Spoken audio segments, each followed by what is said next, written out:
This is the HTC Wallaby, in this case branded as the original O2 XDA. The HTC Wallaby is 10 years old this year.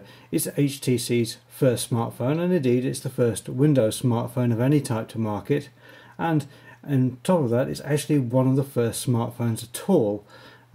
It's a hugely influential device in many ways, but it's now largely forgotten.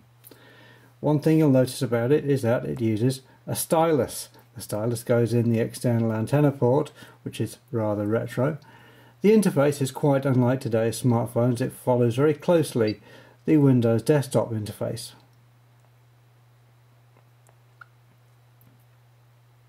As you can see, it has a web browser, but it's not particularly great.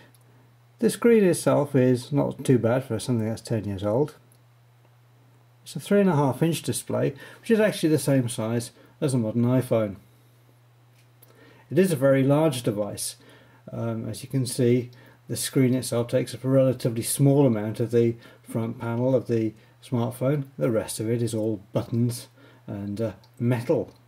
Waiting for it to load a page, and there we go. There's the mobile Gazette Magpie.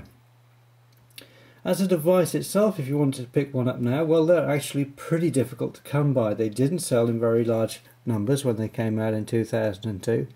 This particular model that we're here, well, let's just say that it's seen better days.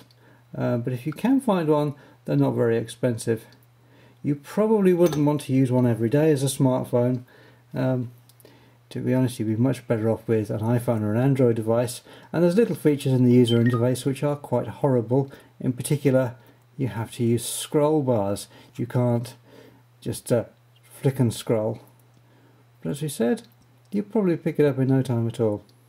So that's it, HTC Wallaby 2002, happy birthday.